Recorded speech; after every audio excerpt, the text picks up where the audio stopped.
It's the people that said, I want to move south. I want to get into the Sun Belt. I want to move to Florida. And they're like, man, it's hot down here. I can't stand it. If you move from Rochester, New York to Florida, the weather pattern is completely different. And winters in Rochester are freezing cold, tons of snow.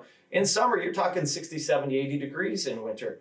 And in the summer, it's scorching hot and humid as hell. So I think a lot of those people that did buy places in Florida are probably like, well, this isn't what I expected.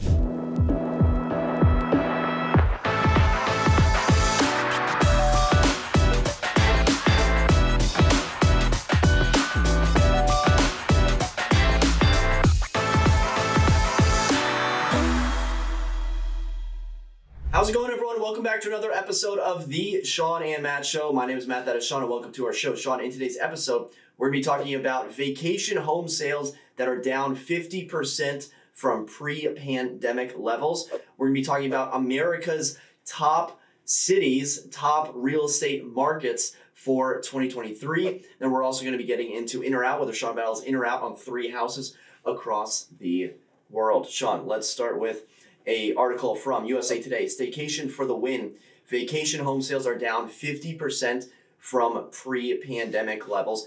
Maybe file this under, I'm not shocked at all. Maybe file this under, of course, they're down 50% from pre-pandemic levels. So mortgage rate locks for second homes were down 52% on from pre-pandemic levels on a seasonally adjusted basis in March, compared with only a 13% decline for primary home sales. And then additionally, mortgage rate locks for second homes reached a peak of 89% above pre-pandemic levels in August of 2020. To kind of give you an idea, August of 2020, they were 89% above pre-pandemic levels. And then compared to that August 2020 figure, the March 2023 figure, rate locks were down by 75%.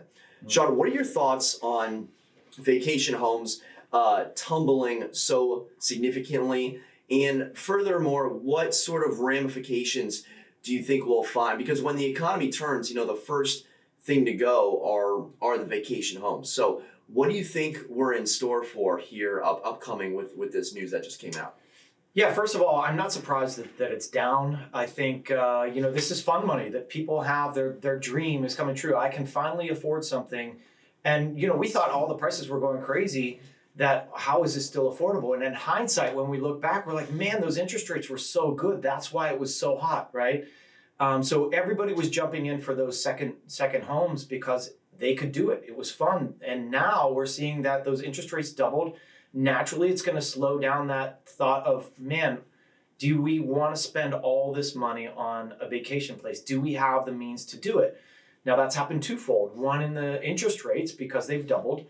And secondly, the economy and our investments have dropped significantly. When we were going pre-pandemic, 2020, like right before that, our stocks were insane. The valuations were going up every day. I would look at my account and I'm like, wow, there's another $20,000 up.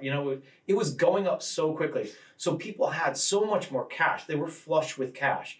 And they were like, well, let's just take this money and now's our chance to buy this vacation home. We have extra cash. We have really low interest rates. We have decent prices, but we also have competition. We can beat the competition because we have more cash. So naturally, all of those the vacation spots were going crazy.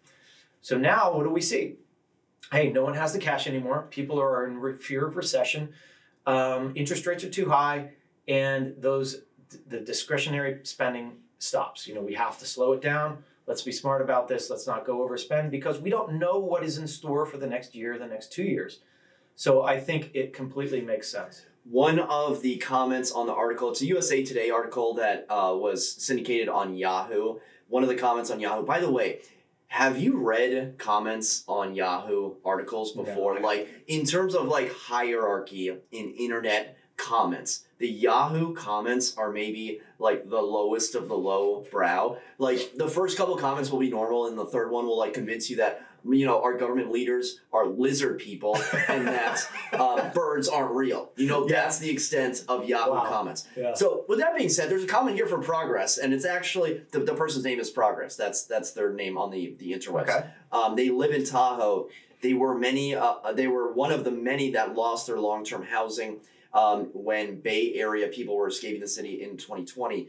And at the time, many of us said, wait until they have to spend a full winter or two here. Let's see how many people pull up stakes. And sure enough, right on schedule. So, the pandemic was such a weird time where people just thought that they could go buy houses, 6 hours away from where they live and thought that they could, make that work for the rest of their lives. And we're starting to see that, maybe Capital One wants you back in the office 3 days a week. Maybe, your family doesn't want to hop in the car and go sit on the highway traffic for 4 hours. So we're certainly starting to see a pullback in this segment. Yeah, and that was the big thing as well. It was the perfect storm of everything, right? We have cash. We have low interest rates. Our work is saying, hey, we can work from everywhere, anywhere. Let's go buy a second place. This is naturally the biggest boom in second mortgages, second houses, probably that we've seen in our lifetime, right? So naturally, that was the course. Now, they were saying if you looked at job applications or job willingness to work from home before pre-pandemic was like 10%. Then during the pandemic, it was 20% of jobs were allowing you to remote work. Now that number has come down to about 14%. So we're seeing the slow transition back into the office. I go for morning walks with my son and my wife, and we were walking this morning, and I was walking over Route 66. You know what? Those trains are Orange Line, Silver Lines rolling in pretty well. The traffic to get to Tyson's is now backed up. The traffic to get into DC backed up. People are going back to work. It's you know what? We're starting to see it. And so I think that the whole remote work, if you're lucky, you can stay and keep doing it. But, let's be honest. I think it's good to have some sort of work life as well. It's great to have, work from home and do all this stuff. I've been doing it for a long time, but to go into the office and to get the camaraderie and to meet people face to face, the difference is Matt and I, real estate agents, we're out all the time and we're talking to people and we're seeing people face to face. But what if you're just grinding every day in front of your computer, not seeing anybody? It screws up your mind a little bit, your psyche and your confidence and everything else. And I think that's what a lot of employers are going to start seeing. Yeah, you can work from home from a couple of days, but I need you into the office, 1, for control, 2, for, camaraderie, and 3, to make sure that you're doing the things you're doing. Well, you're staring at a screen all day when you're working from home. You go from staring at the computer screen, then you're off work, and you stare at a slightly bigger screen, the TV screen, to chill out a little bit more. Then when you're tired with the TV screen, you look down at your phone and start scrolling through your phone. So certainly having the changing environments is definitely helpful. Yeah, and the funny thing is weather, right? Today, the weather is gorgeous. Yesterday, 2 days ago, it's now spring, and it just does so much for your psyche too, right? And there are so many people that just sit inside and wish the day away and don't get out and don't do this stuff. So there are a lot of things that will keep your mind going, keep your work ethic going, and you have to take a pause from different things to be able to be at your best, right? And I think that's what a lot of employers are going to start seeing. Shawn, I haven't been outside today. Am I wishing my day away? It's 79 degrees and sunny. You are wishing your day, Matt. Well, I've been outside. I've been running. I owe Uncle Sam some money, so I gotta square up with the big man. Well, you're a responsible human being, and you're paying your taxes, and you're getting them done before tax day, and that's the key. Hey, sometimes we wait and we say, hey, we got to do it. That's like continuing education for real estate, right? I'm always waiting till the last minute to get my stuff done. And, mine's done in July. I have to get it done by July. And it's summer. You don't want to be doing continuing education. Then you should do it in the winter. But we're not pressed for time at that time, so we don't do it. Well, I'm going to do my taxes so I can walk outside and drive on paved roads and have, nice clean sidewalks. By the way, the worst type of people are the people that say, like, my taxes pay for this, or my business pays your salary. That's the worst type of people, in my opinion. Yeah. I mean, I pay my taxes for what, Matt? for the goodness of Arlington County and everybody abroad.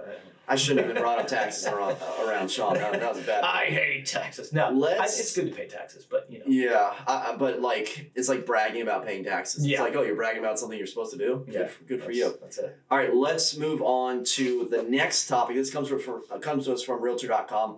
Hottest markets in 2023. What real estate slump? Here are the cities where the housing market's heating up, Shawn. So a study was done that looked at Realtor.com's list of the top 20 housing markets for March of 2023.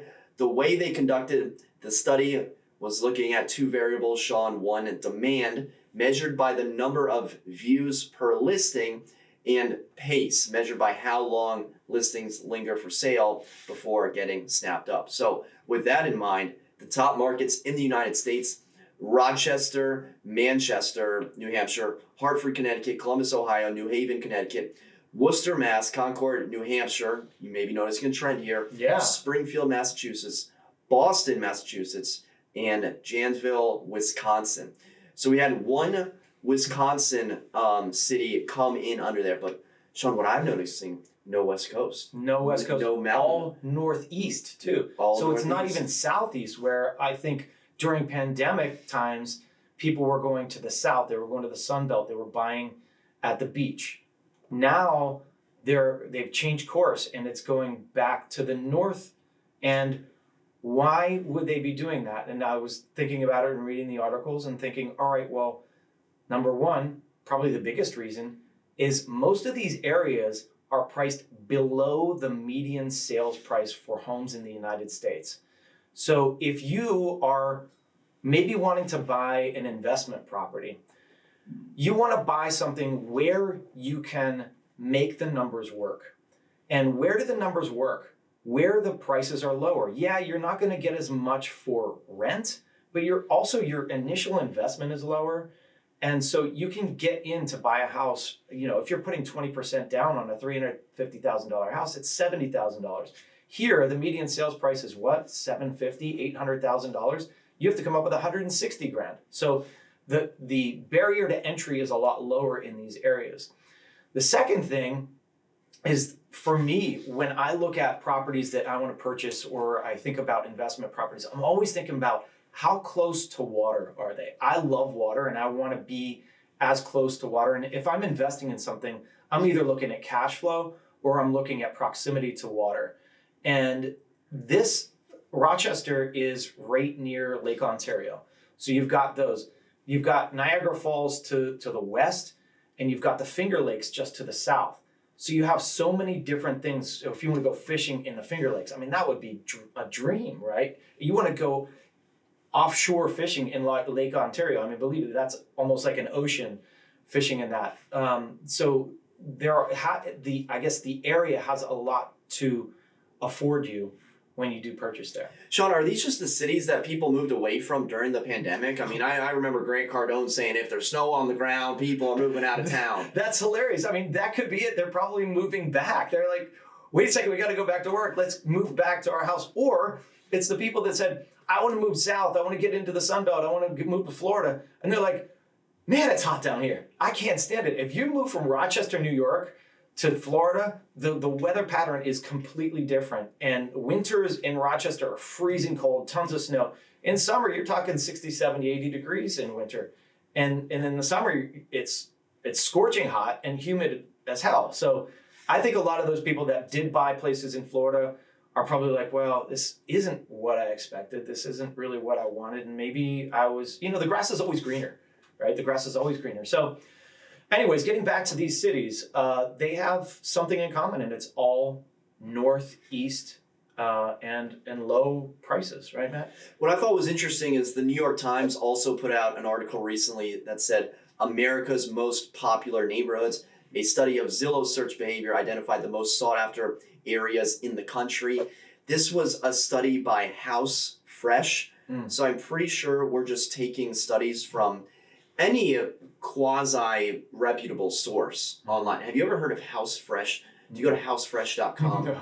often? So they looked at popular neighborhoods in terms of average daily views.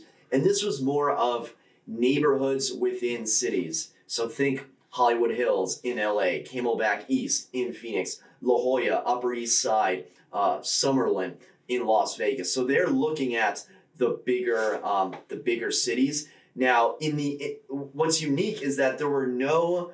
Let me just make sure Omaha wasn't on our list, but there were no cities on both lists. So the hottest housing markets in 2023, completely different than New York Times saying these are the top neighborhoods in these metro areas. So I'm not sure if there was price caps on each, because the hottest housing markets, I mean, we got Toledo, Ohio coming in, average sales price of $209. You're gonna tell me Toledo, Ohio is the 17th hottest real estate market in 2023?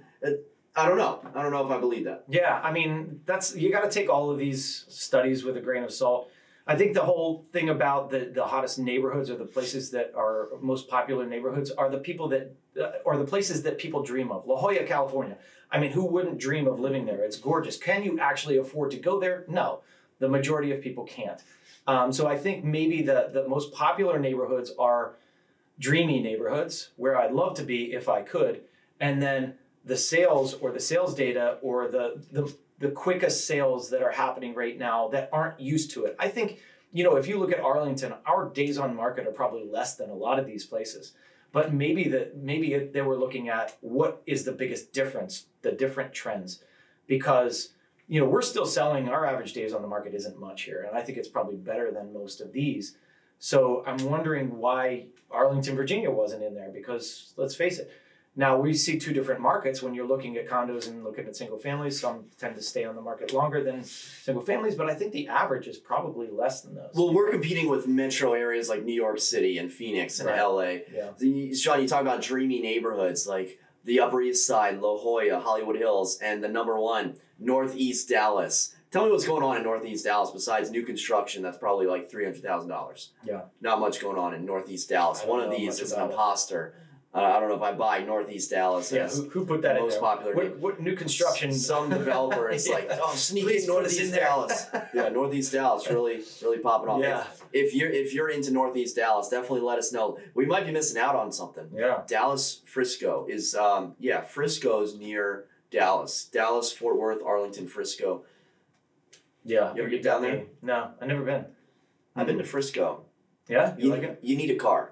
You need a car. You need a car in Texas. Yeah. Gotta have a car. Hey, all right, well, let's move on to in or out, whether Shawn Battle's in or out on 3 properties. Shawn, let's start in our own backyard of Alexandria, Virginia. Bellhaven, 1909 Belfield Road in Alexandria. 4-bedroom, 2.5 bath, 2,500 square feet for $999. The reason, Shawn, that this one made our list is because of the pictures and the description and who has stayed and spent time at this house. This is the longtime home of Jacqueline Kennedy and JFK's personal private secretary, Miss Mary Gallagher, who recently passed away. And Miss Kennedy and her children, Caroline and John, is it John? Yeah. John spent endless hours here, quite often on Wednesdays, to enjoy normalcy away from the White House. The children learned to ride their bikes here and came to visit Caroline's famous cat, Tom Kitten, which is resting in the backyard. Shawn, if walls could talk, the description says. So, going through the photos, you have these super cool, I'll call them historic childhood photos of Jackie Kennedy, like petting a cat. And we have the cat's tombstone in the backyard, and photos of another time, right? Of another era. The kids are around the table learning how to say grace.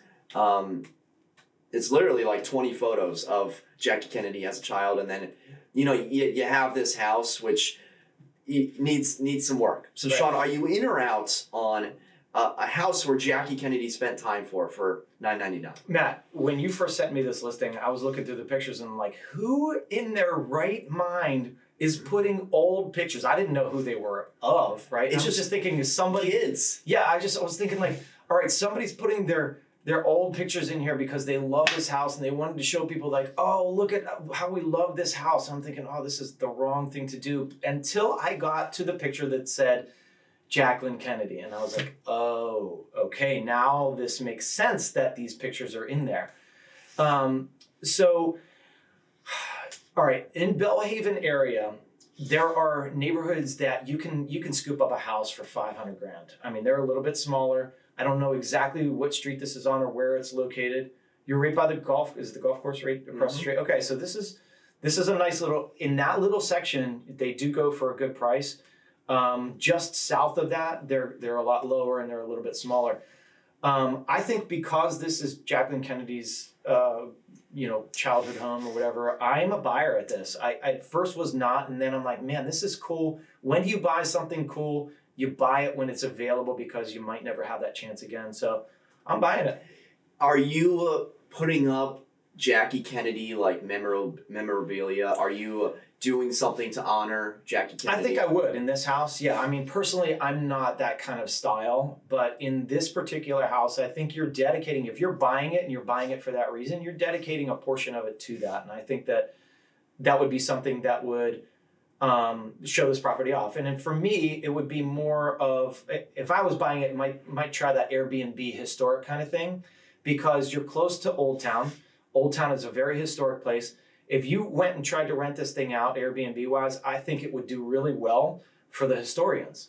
And I mean, so I think it's a great investment in that regard. Shawn, we got to talk about Jackie Kennedy because her former house in Georgetown is for sale for $26 some odd million. There was a property in Capitol Hill that her and her husband rent. It was their first lease in Capitol Hill. And there was like a photo of and it's for sale. There was a photo of the listing, and in the listing, it showed Jackie Kennedy and her husband outside of the front, and it was like, this Jackie Kennedy used to live here. And now we have a house in Alexandria where Jackie Kennedy visited. Are we just gonna put up every house for sale that Jackie Kennedy has ever stepped foot in? Seems like it. I think there's a dichotomy here. I appreciate the Jackie Kennedy history. But is every house that she's ever visited, is that going to be in the description? Are those photos going to be there? There's going to be a lot of houses for sale that say, "Hey, she was here." She drove by our street. So she didn't actually own it, or she never lived here. Oh, she didn't. It was the secretary that lived here. Oh, the secretary. And she came on Wednesdays to ride a bike and hang out with the cat who's eating off the dining room table. Yeah, that brings it down for me, I guess. But, they're selling it with the old photos, right? And they're saying, oh, well, this is where... And you're right. It's like, did she actually own it? Did she live here? Was this an actual resident of it? Or was she just a visitor? That brings the sale down for me, I guess. I think it's cool if the house is move-in ready, but you're going to tell me you're not going to demolish these walls and open up this kitchen and... change everything about this property. Yeah, well, that's the thing is, if you're buying it for like historical reasons, you're kind of keeping it historical, and then that's where it kind of goes sideways, because she didn't actually own this one, and she didn't really reside there, was only visiting on Wednesdays, so what's the big deal, right? So, all right, Matt, forget it. I'm going to pull my offer. I hope that doesn't come across as Jackie Kennedy slander. Yeah. I think two things can be true. I think it can be fascinating that she spent so much time here. And I'm also having like an epiphany of like, okay, well, if I don't get excited for Jackie Kennedy, on Wednesdays, who do I get excited for? Like, if Alex Ovechkin spent time at a property, like, am I going to pay more money for Alex Ovechkin's house on 16th Street? I don't think I am. Yeah. Yeah, when it comes down to it, it doesn't really matter. I think historical-wise, if it was something very historical and they actually lived there and it was their house, then that would be worth something in a lot of people's eyes. As we see in history in Old Town, some of these places go for millions and millions of dollars. Whether you like the person now or not. Every house in Old Town has some person that is famous had stopped by there. Actually, at some point. My clients just bought one down there, and I can't remember who. It was like Duvall or what's the other guy's name? One of the big actors rented it. That particular one for a while. So that was a story that we heard. Not that it influenced our price, because we actually got it under price. There you go. Hey, you never know. People live these, and then when it comes down to it, they're just humans. You know what I mean? They're just human beings. It doesn't really matter. Yeah, they were famous. Yeah, they made it to a pinnacle of their life that a lot of people won't achieve. But does it really matter? No. I mean, go live your life, have fun, enjoy. Let's move on to the next house. This is in Richmond, Virginia, 8407 Spring Meadow Road. 3-bed, 3-bath, 3,500 square feet, priced at $650,950. So basically $650. Shawn, reason this one is on the list is because Jackie Kennedy. No, this is not a Jackie Kennedy listing. By the way, love the exterior of the property. That's not why it's on the list. You head inside, and all of a sudden, you are met with your own indoor swimming pool, Shawn. 2 levels. You have a deck area. How many people do you think have done a cannonball out of that? I was just saying, flipping off that tub. You do have a ceiling fan you need to contend with, but you have a legitimate indoor pool with a movie screen. Shawn, how about movie nights with floaties and the projector screen? Are you in or out on the indoor pool? This is a large pool. This isn't just a kiddie pool. This is a large, legit pool for $650 in Richmond. I'm in on this. When I first saw it, I was like, all right, this is a cool house. And flipping through it, I'm like, all right, yeah, it's decent inside. But then I got to that pool room and I was like, wow, you can't find things like this anymore. These are tough to find. Yeah, the first thing that somebody might say is, well, man, I can smell that room, or that smell might permeate because it's going to smell like chlorine and it's going to go, But what you might do is get the salt water in there, right? Get rid of that chlorine. I love it. I'm in. I was thinking, naturally Airbnb would be great. We're not going to go there. But if I lived down there and I could purchase something like this with a pool, I would be all over it. So I'm buying it. How familiar are you with pool expenses and costs? I am not, and let's just keep it that way because I'm dumb about it. I just love them. So apparently they ain't cheap. Would you want to heat the pool? Would you want to get a pool heater? I would. Okay. Because I'm in a couple short-term rental Airbnb groups, and they're spending upwards of $800,000, $900,000 a month on electricity to heat pools. $800,000 to $1,000 a month. And that's not worth it, right? And I was thinking about hot tubs. We got into the hot tub discussion for a while. And, when you get to pools, it's an expensive thing. There's friends of ours that are spending $150,000, $250,000, $300,000 on a pool and patio and everything else. But then you think about the maintenance of it. And naturally, you're going to want to keep this thing warm, especially in the winter. So I had heated floors. Heated floors are expensive to heat. Especially if you're not paying attention to it and you're just letting it run or your thermostat. How does that heated floors work? Do you just leave them on all the time? Because when I've walked into houses that have heated floors, they're just always on. That's the way it was at my house. I had to turn it off because it didn't matter. Maybe my thermostat was bad, but I'd have it up a little bit. First of all, it takes a really long time for them to actually heat up. So it's not like this instant heat in a lot of cases. And if you remember my old sunroom, that was a big area to heat.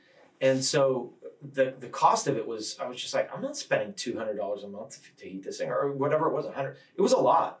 And so pool is going to be even more. You've got water what is it? Does it hold it holds the heat longer than land. Correct. So that's good about that, but it's a lot of water in here and it is going to cost a lot. So you just increase the cost of rent or the increase of the per diem of the Airbnb, and hopefully that'll get your costs covered. I think I'm in on the Richmond pool. I'm not a big pool guy, but the house itself minus the pool is pretty cool. So yeah, it's a big house for $650,000. I don't know costs in Richmond, but this is a big house. Looks like a nice kind of secluded location with a pool inside. I think it's awesome. I'm buying it.